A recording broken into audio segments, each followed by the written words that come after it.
नमस्कार साथियों, आपका अपने YouTube चैनल जीके जादूगर हेमंत सर में स्वागत है। यदि आप चैनल को पहली बार आए हैं, तो इस चैनल को सब्सक्राइब करें, इस वीडियो को लाइक करें। साथियों, जैसा कि आपको पता है कि जैसे एग्जाम डेट आई थी ना, तो एग्जाम डेट के अंदर उन्होंने एक चीज निकाली, ये भी बोल दिया कि नॉर्मलाइजेशन होगा। तो पहली बात तो ये समझना है कि नॉर्मलाइजेशन क्या है। 12 मार्च और 19 मार्च में से किसको फायदा होने वाला है? 19 मार्च को क्या वाकई फायदा होगा? अगर रहेगा तो कितने नंबर का डिफरेंस रहेगा? और उसके अलावा आपका सेफ स्कोर क्या होना चाहिए, ताकि ये रहे कि आप 12 तारीख को पेपर हो कि 19 तारीख को हो, कोई फर्क नहीं पड़े। तो इन सब बातों को जानने के लिए वीडियो को अंत तक जरूर देखिए। अंत तक जरूर देखिए। यदि आपको बहुत जल्दी है तो वीडियो को यहीं स्किप करके जा सकते हैं, लेकिन आपको पूरी बात समझनी है तो थोड़ा सा 5 मिनट आराम से इस वीडियो को तसल्ली से देखिए साथियों। तो चलिए दोस्तों, शुरू करते हैं आज की बात। तो सबसे पहली बात, ये नॉर्मलाइजेशन क्या है? नॉर्मलाइजेशन क्या है? तो नॉर्मलाइजेशन बच्चों एक प्रक्रिया है, ध्यान रखना। प्रक्रिया है जिसमें ये लोग बैलेंस करने की कोशिश करते हैं, हार्ड पेपर को और इजी पेपर आ गया कोई तो उसको बैलेंस करने का प्रयास करते हैं। तो एक प्रक्रिया है, ध्यान रखना। जैसा मान लीजिए मान लीजिए कोई पेपर है जिसके अंदर एवरेज जो है टॉपर बच्चे के 90 क्वेश्चन सही हो रहे हैं। दूसरा पेपर है जिसके अंदर टॉपर बच्चे के मान लेते हैं 95 क्वेश्चन सही हो रहे हैं। 95 क्वेश्चन सही हो रहे हैं। तो ये जो 5 नंबर है ना, ये जो 5 नंबर हैं, वो माना जाएगा कि ये पेपर टफ था। ऐसा माना जाता है कि ये पेपर टफ था। तो टफ था, तो इस प्रक्रिया को बैलेंस करने के लिए इन दोनों, जब अलग अलग पेपर होते हैं तो उनको बैलेंस करने के हिसाब से एक ध्यान रखना, एक नॉर्मलाइजेशन को अपनाया जाता है। तो एक प्रक्रिया है, ध्यान रखना, ठीक है। अगला सवाल करते हैं, 19 मार्च वालों को फायदा होगा क्या? ये बच्चों, ये जो फायदे वाली बात है, ये दो तरह से हो सकती है। आप इस बात को समझिए थोड़ा सा।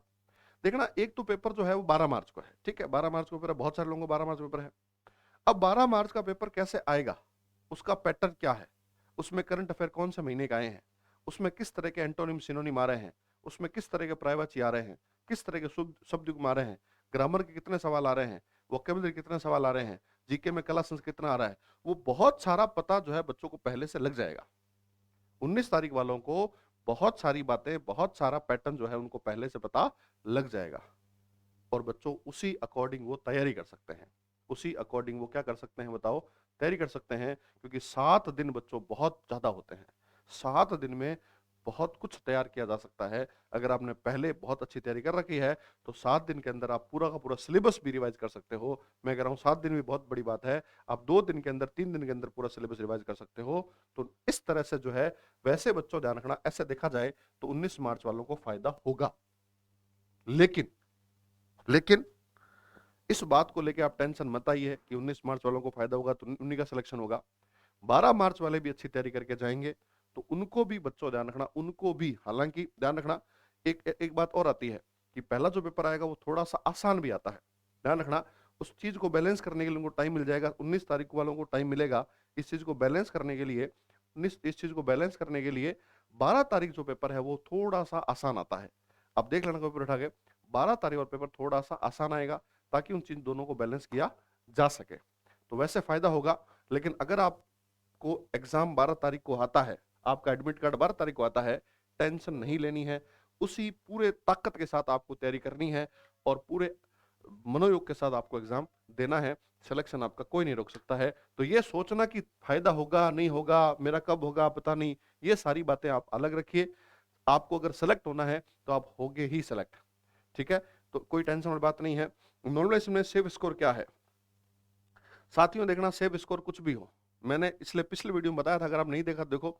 सेफ स्कोर का मतलब यह है कि आपका फाइनल सिलेक्शन और फाइनल सिलेक्शन के लिए आप टारगेट करें 250 मार्क्स का। टारगेट करें 250 मार्क्स का, आप टारगेट करें साथियों। कितने मार्क्स का? 250 मार्क्स का।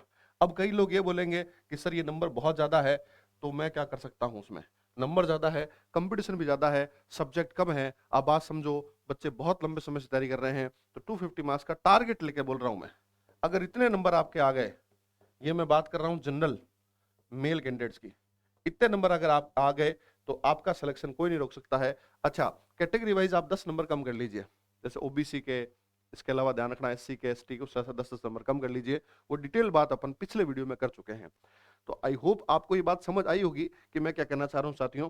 मेरी अंतिम बात ये है कि आप अच्छे से तैयारी करिए, पेपर आपका 12 मार्च को हो, 19 मार्च को हो, फ़ायदा हो, नहीं हो, आप तो पूरे ताकत के साथ तैयारी करिए, आपका सिलेक्शन कोई नहीं रोक सकता। जय हिंद साथियों, नमस्कार।